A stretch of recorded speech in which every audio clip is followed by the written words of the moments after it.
ئەگەرچی تا ڕادەیەک دۆخی بەغدا ئارام بۆتەوە پاشەوەی سەدر داوای لەلایەنگرانی کرد لە ناوچەی سەوز بکشێنەوە، بەڵام دۆخەکە ڕێک وەکو ئەوە وایە کەژی لەمە و پشکۆ لە ژێر خۆڵەمێشدایەوە هاکە لەلایەکەوە فوی لێ بکرا دیسان جارێککە دەگەشێتەوە. دۆخی عێراق بەرەو چۆ چی لێ بەسەر لێ پاشەوەی سەدریش بە تەواوی لە پرۆسی سیاسی کشاوتەوە، چوارچێوەی هەماهەنگیش ئێستا دەستێکیان کەوتۆتە ئەملاویەکێک ئەولا لەگەڵ چێ وتوێژ بکەن بۆ پێکەنانی حکوومەت. لەسەر ئەم بابەتانە و دۆخی عێراق میوانێکمان لەگەڵدایە، میوانەکەمان زۆر بەڕێز دکتۆر دڵشاد عەبدوڕەحمان، ڕاوێژکاری پێشووی مەکتەبی سیاسی یەکێتی نیشتیمانی کوردستان، ڕاستەوخۆ لە شاری سلێمانیەوە لەگەڵماندایە. کاک دکتۆر دڵشاد شەوتان باش، گەلێک سوپاس بۆ بەشداریکردنتان لەگەڵمان لەم گەشتەی ژووری هەواڵی کوردستان 24. دڵنیام کە بۆ خۆتان بە دوواداچوونی ورتان هەیە بۆ دۆخی عێراق. خوێندەوەتان بۆ دۆخی عێراق چییە؟ بە تایبەتی کە ئێستا سەدریش کشاوەتەوە لە گۆڕەپانەکە تا ڕادەیەک، ئایا چوارچێوەی هەماهەنگی بەبێ ڕەوتی سەدر دەتوانێت وەکو خۆیان دەڵێن حکوومەت پێک بێنن؟ لە ڕاستیە مێژووی عێراق لە دروستبوونیەوە مێژوویەکە نمونەی ئەم چەند ڕۆژەی ڕابردووی تیا بە بەردەوام دووبارە بۆتەوە. قسەی نووسەرێکی بەریتانی لە ساڵانی کۆتایی سەدەی 20 ئاڵێ عێراق لە 3 بەش پێک هاتووە، لە 3 پێک هاتە کە هیچێکیان شتی هاوبەشیان زۆر کەمە، شیعە سوننە کورد بە زنجیرە تەقەڵ دوراونەتەوە بەیەکەوە کە لە ڕۆژی دووریانیانەوە خوێن لە ئەم جێگای تەقەڵانە دێ. بۆیە لە حقیقەتە عێراق بەرەوکوێ عێراق ئایندەیەکی نادیار چاوەڕێیەکە. عێراق خەڵکی ئەو خەڵکەی کە پێی ئەوترێ خەڵکی عێراق بارەمتەی وڵاتێکن کە لە ڕاستیە توانم بڵێم لەسەر دەستی زلهێزەکانی کۆتایی شەڕی جیهانی یەکەم تاوان بەرامبەر ئەم خەڵکە ئەم سێ پێکهاتەیە کراوە کە لەوەتی دروست بوون. ئەم عێراقەوە کوتم خوێنی لێ ئەچۆڕێ لە گیان و لاشەی ئەم پێکهاتانە. لەسەر پرسیارەکەی بەڕێزت بێگومان ڕەوشەکە بە شێوەیەکە کە زۆر ئەستەما چوارچەوەی هەماهەنگی بتوانێت حکوومەت پێک بێنێ لە کاتێکا کە سەدر بە شێوازێکە شێوازەکان ڕازی نەکا. لەبەرەوەی ئەوەی کە دەگوترێ سەدر لە پرۆسی سیاسی کشاوەتەوە ڕاستیا تەنها قسەیە. تویتەکانی ئەمڕۆی ساڵام عراقی وەزیری سەدر هەمووی نیشانەی ئەوە ئەدەن کە ئەوان نەک نەکشاونەتەوە بەڵکو ئامادەی پەرچەکردداری بەهێزیشن بۆ هەر هەنگاوێک کە چوارچەوەی هەماهەنگی بینێ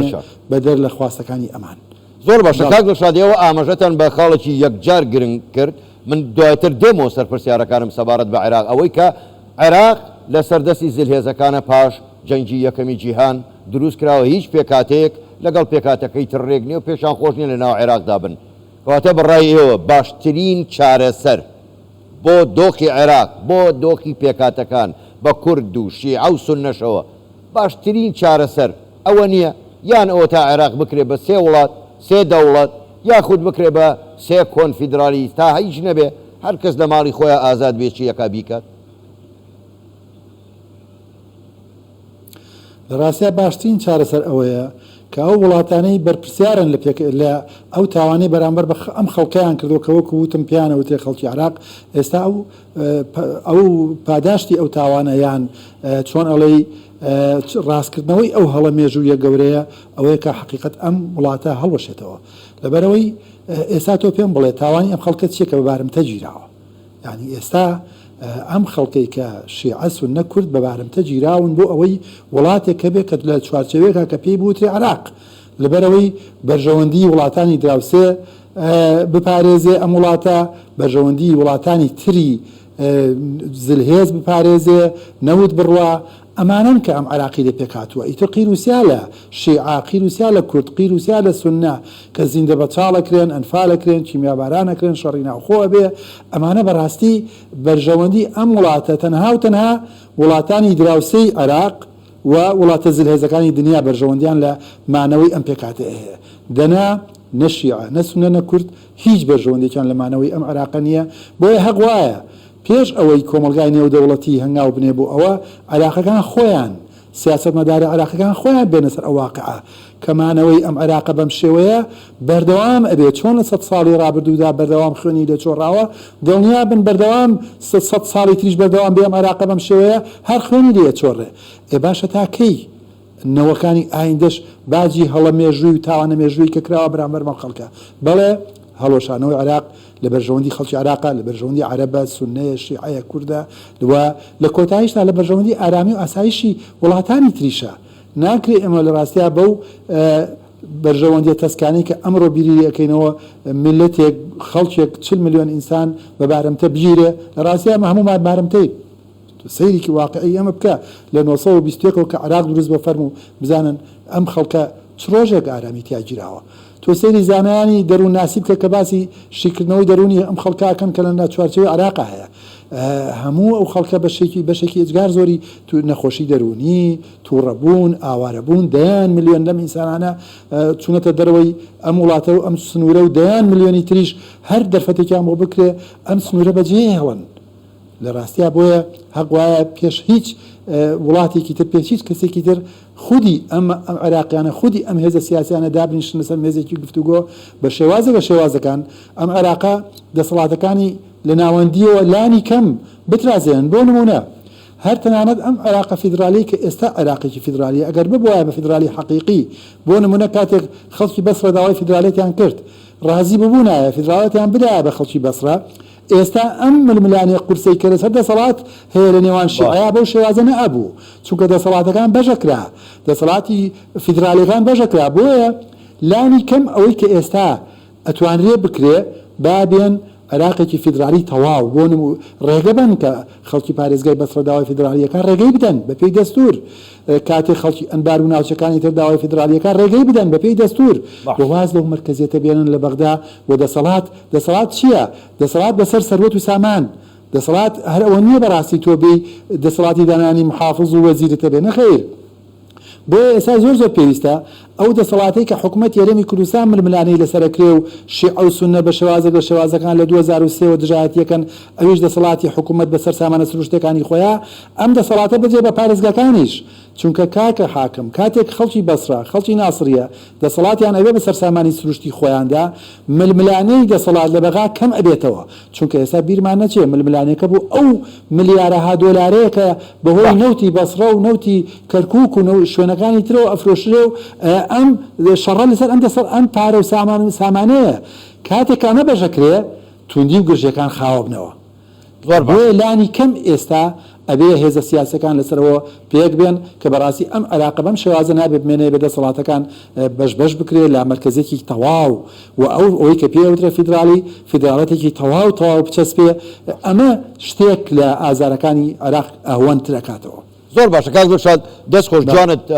پێکا بەڵام ڕات کێشاین بۆ پرسیاریچکە جارێککە من دەگەڕێمەوە سەر پرسیارەکانمان لەسەر عێراق کەواتە ئێمەی کورد کە وەکو عەرەب دەڵێن لا ناقەتە لەه فیها وەلا جەمەل هیچ شتێکمان لەم شەڕ و پێکدادانە نییە سەرکردایەتی سیاسی کورد لەم دۆخەدا دەبێت چی بکات باشترین چارەسەر بۆ کورد چییە بۆ ئەوەی تێوە نەگلێ لەم کێشمەکێش و پێکدادانەی نێوان شیعە خۆیان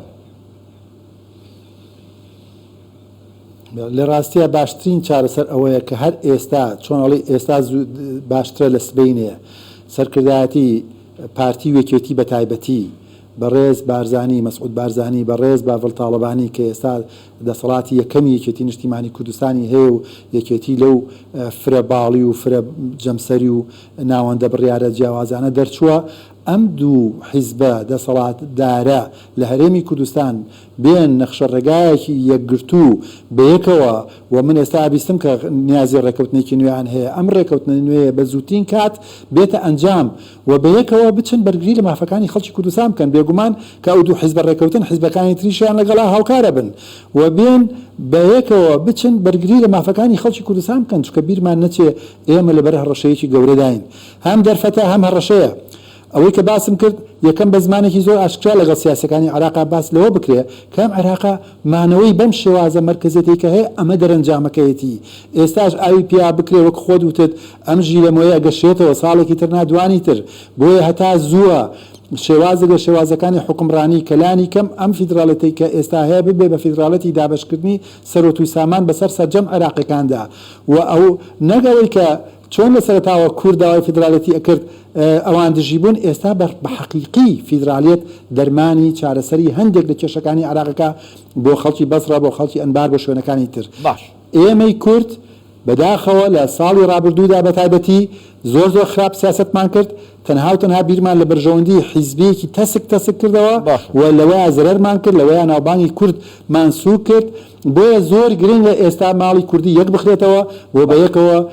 بچنە بەغدا و بەرگری لە مافەکانی خەڵکی کوردستان و مافە دەستوریەکان بکەن و بە یەکیشەوە بە دەنگی کورد بگەن کۆمەلگای نێودەوڵەتی بڵێن ئەمەیە ئەو ڕەهینەی کە ئێمەتان پێوەلکاندووە و کاتێکا ئێمە ڕیفراندەممان کرد چیتان لێ نەکردین ئاخر ئێمە لەگەڵ چی بین بەڕاستی ئەبێ بەڕاستی ئەم واقعە بە حەقیقی هەم لەگەڵ عێراقیەکانە هەم لەگەڵ دەرەوەی عێراقیەکانیشا بوو کە ئەم چوارچێوە جوغرافی کە پێی ئەوتری عێراق لە ڕاستیە بۆتە مڵۆزم بۆ سەر خەڵکەکەی زۆر باشە کاک دڵشاد هیچ کاتم نەماوە یەکجار کەم ئەگەر بە کورتیش وەڵام دەیتەوە من زۆر سوپاست دەکەم تەنها و تەنها دەمەوێت هەم لەسەر قسەکانی وەزیرەکەی سەدر هەم لەسەر فەرماندەی هێزەکانی سەرایەی سەلام کە دەڵێن دەبێ ئێران مالیکی ڕابگرێ دەنا هەردوو لایەن زەرەر دەکەن زۆر بە کورتیش وەڵام دەیتەوە من سوپاست دەکەم لە ڕاستی ئەمەی بەسەر سەدر هاتووە بەشێکی زۆری کارتێکردنی ئێرانە هەم لە دەستکشانەوەی ئایەتوڵە حایری و دواتر پەرچەکردارەکانی مقتەدا و هەروەها هەم ئەو فشارانەی لەسەر دادگای فیدرالی عراقی و ئەو حکومانی کە پێشتر دایی و نەیان هێشت سەدر حکوومەت پێک بێنێ ئەمانە لە حقیقەتا بۆیە چوارچەوەی هەماهەنگی ئێران ئەتوانین بڵین هاوپەیمانەتێکی تەواو بەیەکەوە گرێدراون بەرژەوەندەکانیان لە یەکە بۆیە زۆر زەحمەتە ئێران واز لە هاوپەیمانی هەماهەنگی بێنێ و ئەوان بەشێکن لە حقیقەتە بەداخەوە توانم بڵێن بەشێکن لە ئەجندای ئێران لە عێراقا ئەمە مانایەوە نییە مقتەدا دژی ئێرانە با ئەوەشمان لێ تێک نەچێ بەڵام لانی کەم لەم قۆناغەدا ئێستا یاریەکە بە ئاوایە کە ئەوان بە ئەجندای ئێران ڕاستیە لە عێراقا بە شێوازێک لە شێوازەکان جێبەجێەکەن و مقتەدا کەوتوتە بەرەیەکەوە کە زیاتر بەرەی شیعی عێراقی ناوەبرێ لەم قۆناغەدا ئەمەیە بۆیە زەحمەتە بەم تویتانەی و بەم قسانەی سەدرەکان ئێران واز لە زۆر باشە هەماهەنگی بێنێت چوارچەوەی هەماهەنگی بێنێت زۆر باشە زۆر بەڕێز دکتۆر دڵشاد عەبدوڕەحمان کە وازێنانێ بەڵام ببوورە ئەگەری ئەوە هەیە کە بەڕاستی لە هەندێک لەم خۆناکەدا هەندێک لە داواکانی هەمانگیش بێنێتە خوارەوە بۆی لانی کەم چۆن ئەڵەی بۆ ماوەیەکیش بێ هێوریەک بە عێراقەوە دەرکەوێ زۆر باشە زۆر بەڕێز دکتۆر دڵشاد عەبدوڕەحمان ڕاوێژکاری پێشووی مەکتەبی سیاسی یەکێتی نیشتیمانی کوردستان ڕاستە و خۆر لە شاری سلێمانیەوە لەگەڵمان بووی گەلێک سوپاس بۆ بەشداریکردنتان لەگەڵمان سوپاس بۆ ئێوە شەوتان باش سپاس بۆ ئێوەش سپاس